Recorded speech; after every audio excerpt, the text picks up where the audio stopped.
Live once again. We're talking about empathy today. How to do more of it, why it's important, like all that. Everything around empathy. That's our subject, and hopefully you feel for us.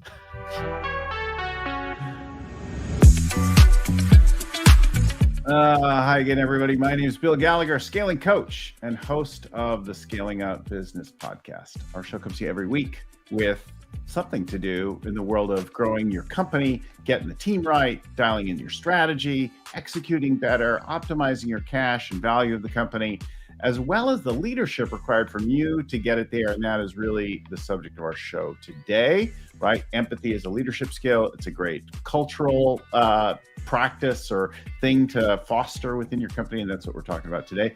Matters more than ever.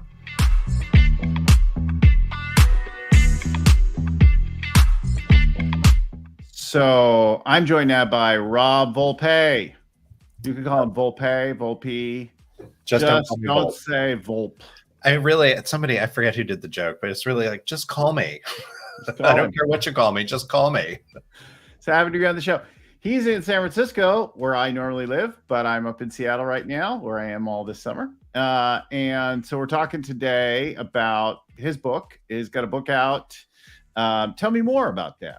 Solving the Empathy Crisis, one conversation at a time, and it's a useful thing. He's also the CEO of Ignite 360, a company that does strategy and research for big brands and that kind of thing. And so he's got this. So welcome to the show, Rob. Thank you, Bill. It's great to be here. Yeah, so happy to have you on. Reminder to our listeners, viewers, that we bring our show to you every week with something to do with the world of scaling up. And we've got, 500 shows or so roughly now out there over the years. And you can find all those more wherever you're getting this right now. So it could be on Facebook, YouTube, LinkedIn, Spotify, Apple Podcasts, Stitcher, somewhere you're getting it. Like it and subscribe right there. Give us a review. That's always helpful for us if you want to do something nice. And you can find us at scalingcoach.com. So scalingcoach.com is where we live and where our shows are in the back catalog and all our other programs, workshops, coaching stuff, masterminds, things like that. Scalingcoach.com. So Rob, thanks for coming on the show. Thank you for having me. Enough prelude. Welcome. Infomercial time, right? Good to be here. Good to be here. Yeah. Is it nice there in San Francisco today? Because it's cold and gray here today. Yes, that's what it is here this morning so far. It's been really dreary and kind of humid too. I mean, it's when you have fog, there's humidity, but it's been kind of like that clamminess, I think. Yeah, it's definitely not the usual mid-June weather pattern that we see here. This is like July, August. In between. Summer. Anyway, the weather, our common human experience. So we talked a little bit about, you're CEO, you run this company, you wrote this book. Why? Why'd you write this book? How'd you become interested in this? Like, what's your connection and journey to this? Yeah, why this? You could have written about other things. There were a lot of other things, and I thought about writing about some other things, and I might save those for later books. But you don't have to look very far to see that there's an empathy crisis, that there's just this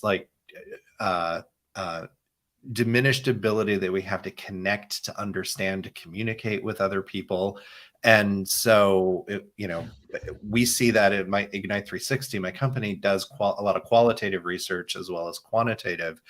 Qualitative is about talking to people and connecting and understanding, and insights in general is about having empathy, understanding the point of view of somebody else. And so 10, 12 years ago, we found clients would hire us to have put these big engagements together, and they'd still sit there at the end. We'd gone on this 3 or 4 month journey with them, and they'd sit there and they'd still have judgment about why does somebody want to pay more than $1 for a cup of yogurt. This is back when Chobani and Faye were taking over the yogurt world.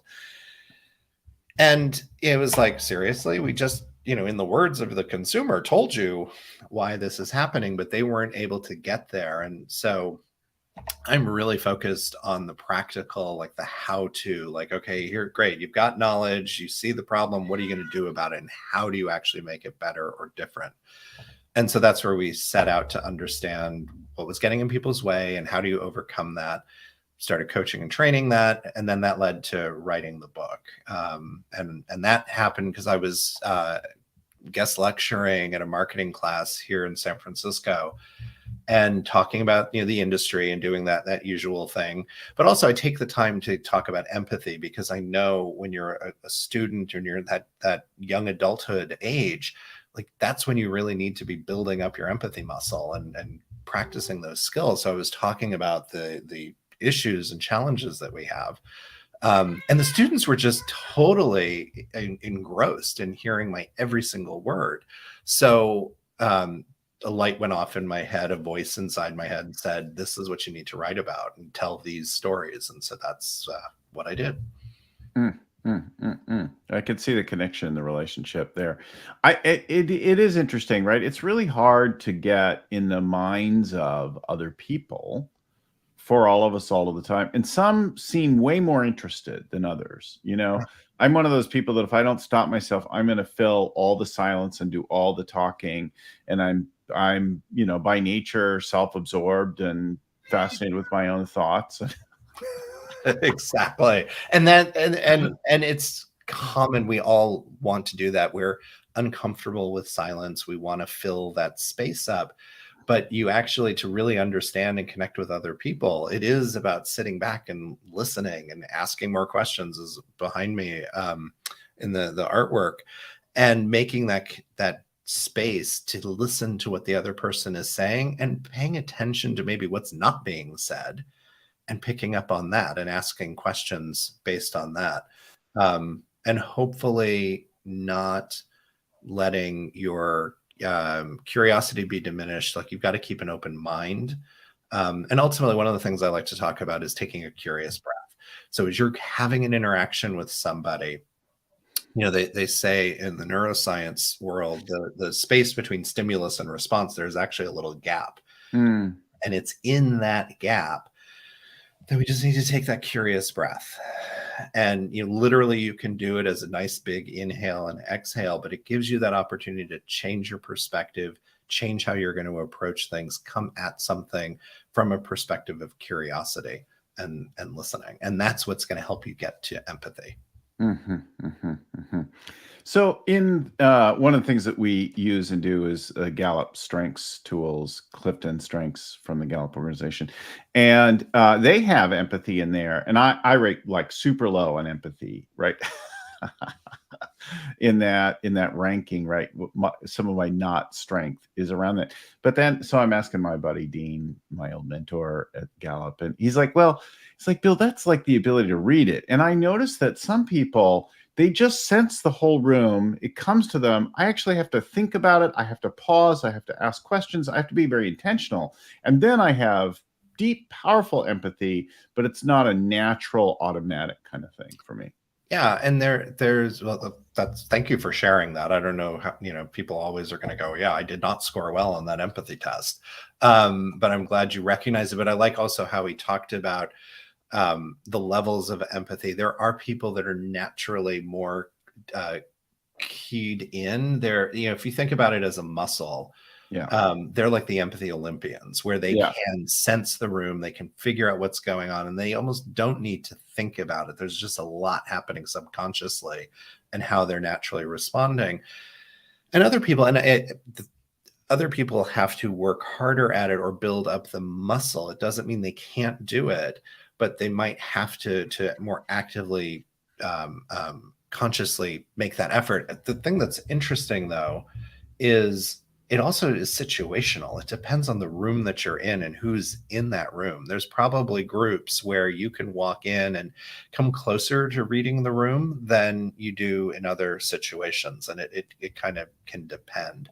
So, well, I think like if it's really foreign, right? Like if you walk into a really different situation, different demographics, different part of the world, different like whatever, and you're like, oh shit, I don't belong here, I don't know what's up with these people, then I think it's really hard, right?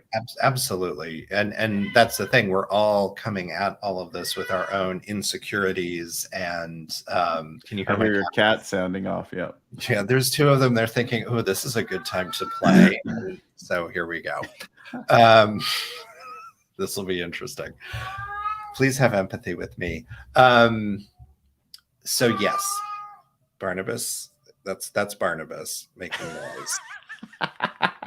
I can put them outside, not outside, but I can put them out of the room, but then they're going to sit at the door and they're going to just. Yeah, just try it. Let's see how it goes. Like, all right. Okay. Unless you know they're going to be bad. I mean, we're live already, so. Exactly. It's all started. Okay. Yeah. So back to the empathy thing. Yeah. In those sort of, the more out of your comfort zone you are, the harder it is. And that's part of what's happening now in society. It's like, we're in these bubbles that are not geographic. You know, it used to be in that kind of 1950s archetype of the white picket fence communities. That was our bubble. And those were the people that we were around. And we probably had family down the street and all had very shared values and lived experiences. And then through technology, through globalization, through all the things, that's all dissipated. And now our bubbles are being drawn by algorithms along ideological lines quite often. And they have nothing to do with geography. And they can get very narrow. And so you can think that you're having empathy, and you are with those people that are very like-minded to you, but you're not being challenged by running into the people from the other side, or that might have different perspectives. And then when you do run into them, you have a much more visceral, sort of potent reaction to it. Well, yeah. And it's easy to understand, appreciate people, right? I'm from the San Francisco Bay Area. I'm living up here in Seattle for part of the year. And, there's a cultural, political, social, aesthetic, a set of values of things, and there are different camps within that. I'm kind of in one camp and one part, and then other people are kind of in another side. We recognize each other, and then we make assumptions about it, all playing into the stereotypes. But that's different than what's it like for that person as a human being, and what are they grappling with. That's just like putting people into buckets. But if I look at those, I'm like, oh, we're kind of professional people from the Bay Area and business, and we could bond on that kind of thing. But I don't have cats, right? Exactly. Like we have differences too, right? So I think there's a big. Why don't you tell some of the stories from the book? You're filled with lots of stories in your book on empathy that bring it to life. And one that popped out right in the beginning of the book is about going to this guy David's apartment, and you were doing. I don't know. Tell that story. Yeah, we were. I had already started writing the book at that point. It hadn't fully taken shape, but we'd gone into this one guy's late 20s something, lives in Chicago, in the city itself, so kind of an urban apartment. And we'd gone in, we were trying to understand snacking behavior. So we work with everybody from Microsoft to General Mills, and so the range of topics is really broad. It might be the same person, because you think about that 360, like the person that buys Cheerios is also using Windows, and so we're trying to understand different aspects of that person's life and who they are. So yeah, we're in this guy's house, and he just immediately it was like, oh, you've got a really interesting job. Like, oh, you get paid to ask questions. And and it reminded me of how the title of that chapter is called It's Like Christmas Morning. And that's kind of the gift of what I get to do when we're going out and meeting new people. And it's the way I choose to approach as many conversations as I can. You don't know what you're going to get. It's like that gift, whether you observe Christmas or any other birthday, you don't know what the gifts are going to be, but you're going to get something. And hopefully it's that thing that you really want. And sometimes you get, in my case, and I write about in the book, the green sweater I got when I was 12, which was like the last thing that I wanted. But I guess my mom. Nobody ever wants that sweater. Don't get No, them the sweater. not as a preteen. Like that wasn't the thing. But and gift giving is actually a great example of having empathy with other people. But yeah, so we were at David's house, and it was just this story. I mean, we talked to him about all of his snacking behavior, but there's that opportunity to Do really people dive really in. talk about their snacking behavior openly? Oh, you'd be surprised, Bill, the things we can get people to talk about. When you can talk to anybody about anything if you treat the topic and the person with respect. And the woman that trained me, I think quite a few of us have shame around our snacking behavior. I've had clients go, "Wow, you just went through a whole bag of potato chips." I'm like, "Yeah, sometimes." So the way I might ask that question, if that were actually happening, I might say something to the effect of, "Oh, tell me about those chips that you just finished, and how often do you have those? Where do you get them? How did you find How many them?" bags a day? That might come up. How frequently do you find, like, when do you get a craving for those chips? And I'll be listening for the language that you use, and then turn that into and use that language in the question, because it's going to make you feel more comfortable and safe to open up and share. And yeah, I mean, there is a chapter in the book called "Let's Talk About Sex," and I tell stories about times that sex or sexual related things have come up, or times that I have actually been engaged to talk to people about sex and how they use as a researcher, as a personal lubricant. Yeah, as a researcher, but you end up like, that I'd start that chapter talking about when I was living in New York in the late 90s, early 2000s, Sex in the City was the thing. And I had those boozy brunches with my friends on Saturdays and Sundays, and we would talk about sex and all the different things that were kind of going on in our life. And again, it's about how you talk about those things. So David and his snacking, what did you notice? What? Well, that's confidential to the client. But David was a great example of just that curiosity, and got me reflecting on how I ask questions and the role of empathy in those particular lives. And then I move into some stories. There's another one in the next chapter about, because this first section is all about when empathy eludes us and what happens when you're not having empathy. And I was doing a project on bubble gum and talking to teenagers about gum chewing habits. And this was, 15 years ago now. We were up in New York, did the research, had to get down to Atlanta. I took some time to spend the night to see some family in the Dulles, DC, Virginia metro area, and got stuck with thunderstorms and ended up having to spend the night on the floor in the airport at Dulles for the first and only time ever. And there was a realization, like, I used to have a lot of judgment. I'd see those people camped. You still see them today, like camped out, like splayed across chairs. It does happen. And I'm like, why aren't they with a friend or family member? Why didn't they get a hotel room? Why, all the different things. And here I was, my parents only live a few miles from Dulles Airport. In theory, I could have gone home, but I didn't, because I ended up getting a really early flight. But suddenly, and then had to take a sponge bath in the airport bathroom and MacGyver my suitcase, like things in my suitcase, because who travels with a washcloth? Or typically I don't. I was like, how am I going to get myself clean? Because I was hitting the ground in Atlanta and going to meet the client and going out for work.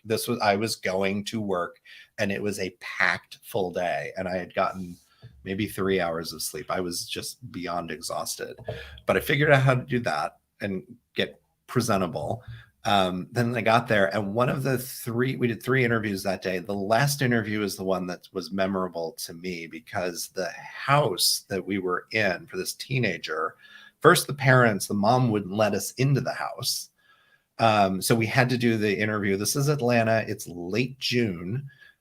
So hot, humid, warm. 4:00 in Atlanta on a late June afternoon, uncomfortable. And we're sitting outside of this townhouse complex on these, I remember they were those kind of poured concrete patio setups that they have. It was myself, the respondent, and then a couple of clients and agency folks. Finally, the parents slip off to go to dinner, and they drive off, and we're like, "Ooh, now's our chance to get inside for some air conditioning." And so we convinced the teenager, and he was 17 or 18. He was a little bit older, but we convinced him, "Oh, hey, can you bring us into the house? We want to see he did these dance videos that he would post up on YouTube, and we wanted to see those. And this is before smartphones, so we had to go into the house." Yeah. And oh my gosh, this was before the Hoarders TV series and before hoarding became a thing, but there was a narrow pathway to get through the living room as you came in off the front door. And then there was just this smell as we rounded the bathroom and into the dining area of cat urine and fresh baked goods and other sorts of things. That's a contrast. Oh yeah. Oh yeah. And when it happened, you know how and I literally we're standing there and like, arms up on our shoulders, just contained. And I literally voiced I sort of sotto voce to the client, like, touch nothing. Like, it's just side eye. Yeah.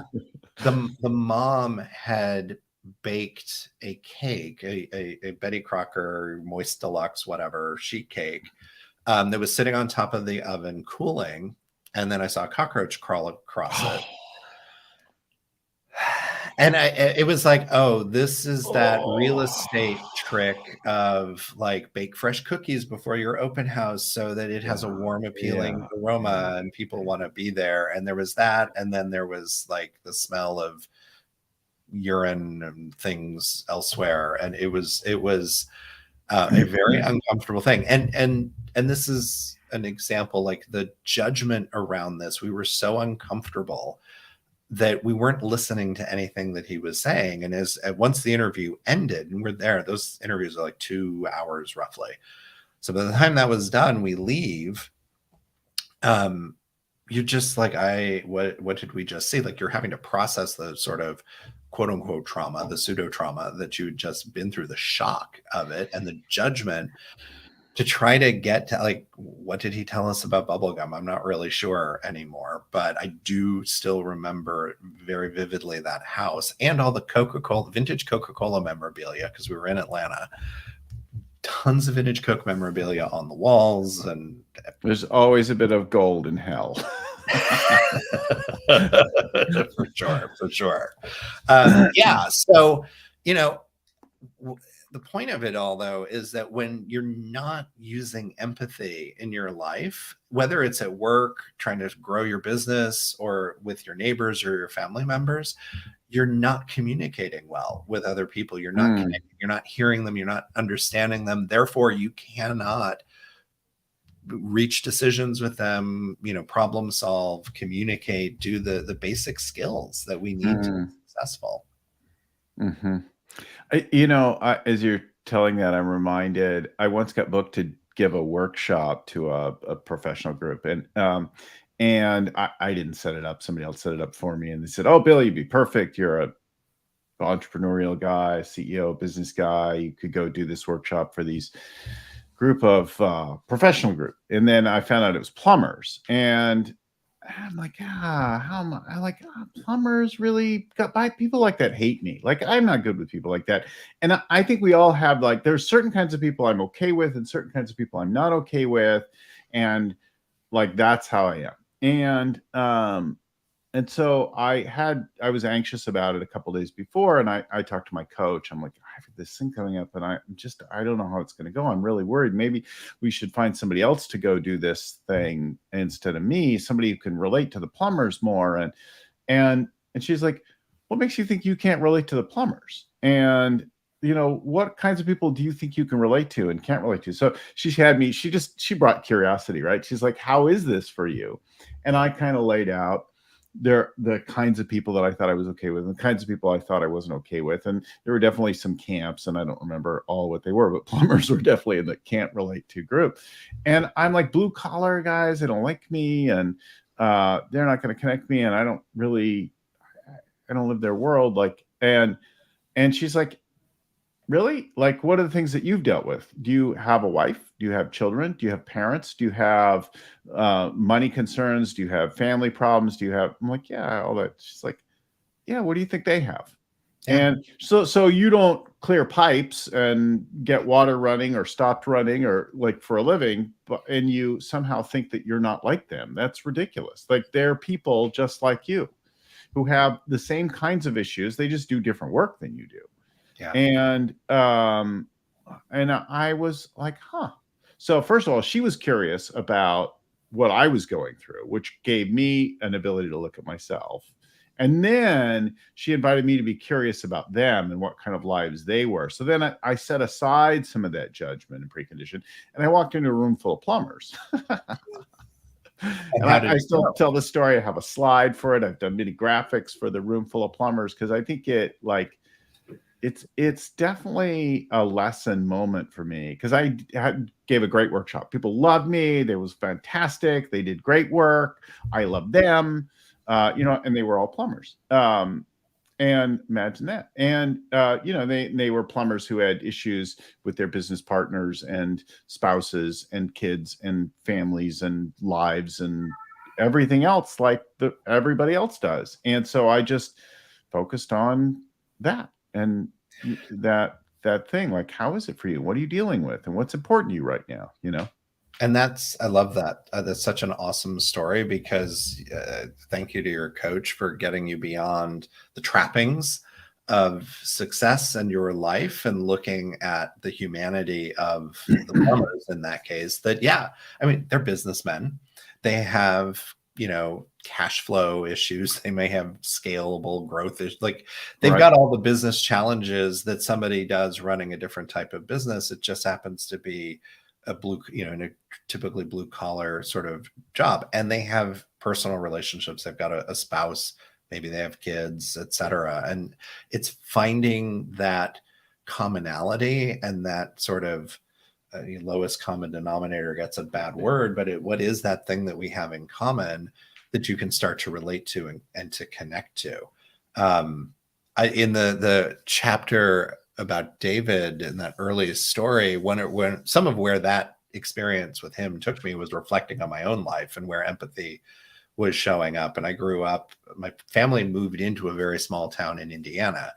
And that was a really uncomfortable place for me, the person that grew up to be a gay man living in San Francisco. And so kids not as welcoming in parts of Indiana as maybe San Francisco is. On a mass level, no, it was not, and I was in 5th grade, but the kids figured out something was, different about me and that was something they could use against me. And so they went for it. And that, was very difficult. And I plenty of that in the book initially. But it's also about understanding, and at the end of the book, I wrap up with a return to that town in Indiana for a 35th high school reunion, I think it was, or 30th high school reunion. And what I learned about them and the context that as I was hearing about them and what they were going through in their life at that time. And, things that I did not have to experience, between alcoholic parents, emotionally abusive parents, the financial insecurity, personal insecurity, eating disorder, like so much that I had no idea they were having to deal with. And it was like, oh, I finally understood this had nothing to do with me. This was about what they were going through, and that they were hurting and they were lashing out. And I was the easiest target for them. It had nothing to do with how they felt about me. And I've still got a good relationship with quite a few of them. And that sort of realization helped me forgive them for what happened. It doesn't excuse it, but it helped me at least reach forgiveness. And yeah, you can find that connection with other people by just getting down to those sorts of basics. There's another, I think that whole thing, like we walk into a room, we sit across the table, we get on in a video with someone, and we make some judgments about them. Like we're like, oh yeah, oh they're much more attractive than me, or much more fitter, or wow, they're kind of poor, or they're like whatever. And yet, if you think about it, everywhere you look around your life, and you like, I know this one really like handsome, fit guy that asked to run a race with me, and he just had terrible self-discipline, and he did not prepare at all for the race. And then I think about a woman who was in another workshop with me some years later, and I thought she looked miserable, and her arms are crossed, and she looked tired and annoyed. And I checked in with her at a break, and she's like, oh, this is amazing. God, I love your stories and the things that you're talking about. It's just so opening up. And I'm like, what's going on? You look so unhappy. And I forget what it was now, but she was just tired or something like that. Right. But there are times that we look at people and we think they're great and they're suffering. I had another time that somebody was in another workshop and had a friend with them, and the friend seemed great and attractive and alert and happy. And she went home and committed suicide. Oh my gosh, I'm so sorry. Right? Like, and you just can't tell, right, at the surface what people are going through and what they're dealing with. And the people who look great might be suffering, and the people who look like they're suffering might actually be good. Yeah. Yeah. And the camps that you put them in, they're successful, they're not, they're rich, they're smart. Like, there's no curiosity then if we make those judgments, even if we're a lot right. And I think that's the danger. If you're smart and observant, you're often right about a lot of it. Right. Yeah. Thank you for sharing that about her. And we Sorry, it's a little bit heavy, right? But there's people come, people go, like, there's no apologies about that. Yeah. I'm such an advocate for us talking more openly about mental health issues and challenges that all of us are facing, because we're all human. And you don't know if you could have helped that woman in that moment, but I beat myself up about that. Like, why didn't I see anything? What couldn't I do? And I talked to her for a little while. I couldn't tell anything was going on. My workshop wasn't about mental health, but God, if I'd seen anything, any inkling, I'd have taken some steps. I'd have done something. I'd have done whatever I could to intervene. I did nothing. I saw nothing. And she probably didn't want you to see anything. Yeah, probably that wasn't that was a silent suffering, right? Yeah. We lost a really close friend. Since we're on the topic of death, we lost a really close friend coming up 3 years ago, and really successful VP of marketing, dynamic, bubbly personality. Her close friends, when we were my husband and I were her like gay husbands. We'd go on vacations together. She lived here in town. She'd come over for dinner and all of that. We did not realize, though, until the autopsy report came in, she died suddenly. They found her body 2 days later on a welfare check. 6 months later, we got the medical examiner's report, and it turns out that she was a high-functioning alcoholic. No idea. And she drank herself to death. And we're still processing that, and we didn't see the signs. And she wanted to hide it from us. And then you get into why did she feel safe? Like, we're such a safe place. There's no judgment from us, but all the shame, all the things. And we as a society will be better served by being more open and sharing how we're feeling. And if you're a manager or anybody and you've got somebody that comes to you, also starting to have some things in your tool belt on how to respond to that, and just thanking them for sharing, and how can I support you, and what do you need in that moment. And in most cases it's not at the point of they're going to harm themselves, but it is looking to support each other. So our audience will be pretty familiar, many of them, with Pat Lencioni's work and the importance of fostering trust and openness and vulnerability in the workplace. And that's somewhat familiar, I think, but empathy is distinct from that. Empathy is about appreciating their world, Yes. right? Their perspective, their experience, their feelings. It's not just hearing it or having room for it to be spoken, but it's actually getting it, like getting around on the other side. What's it like for them? Yeah. Yes. It fuels, it helps lay the groundwork for trust to be built and all the other things, and that successful relationship that you want that's going to make your business successful as well. And so, you know, again, empathy is that ability that enriches, empowers, fuels all the skills. Think about the skills you use in work when it comes to other people: communication, collaboration, compromise, decision making, ideation, forgiveness, trust, compassion. Empathy is at the root of all of that. If you're using empathy in those skills, you are going to be better as, whether you're a leader or an individual contributor or a volunteer. Empathy is going to make it better for you. And so, some of it is really as fundamental as hearing what somebody is saying and using the language that they've shared back to them. So kind of mirroring things back, and then asking, did I get that right? Am I hearing you correctly? And give them that opportunity then to correct you if you don't have it quite right. Because we very often listen with judgment and our own biases. And so we're filtering things and we're not going to necessarily play it back right, and give somebody that opportunity.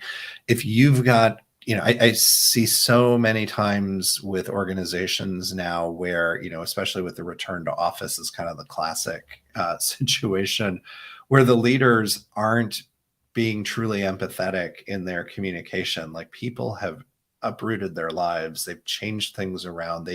Their values are different now than they were 3 years ago at this time. For sure. And Shifted.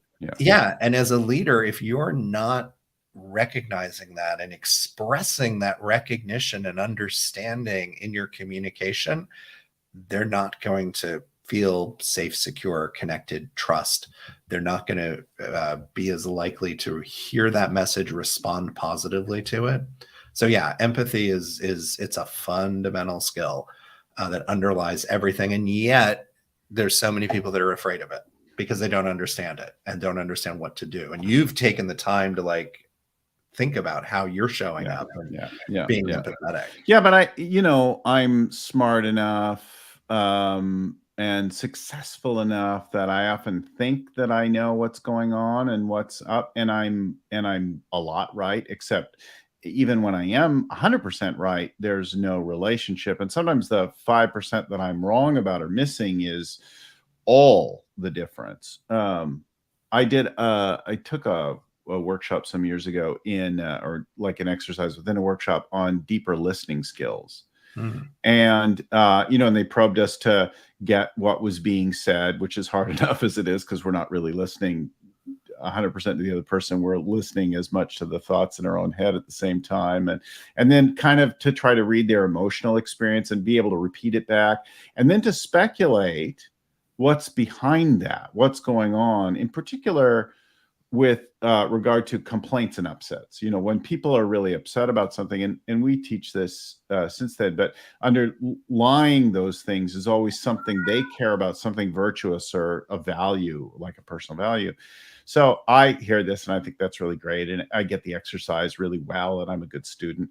And then a day or two later, I'm having lunch with my wife, and we had this tradition. We would go to this place, Yoshi's in the East Bay, and we'd have a lunch, and we'd talk about our schedules and our work and just us, and how we're going to manage the kids that week. And then one of those arguments came up, and I've written about this before, but one of those arguments came up that all couples have around something. You have that recurring argument that there's just no meeting ground on, no whatever. And we had one around the TV in the bedroom.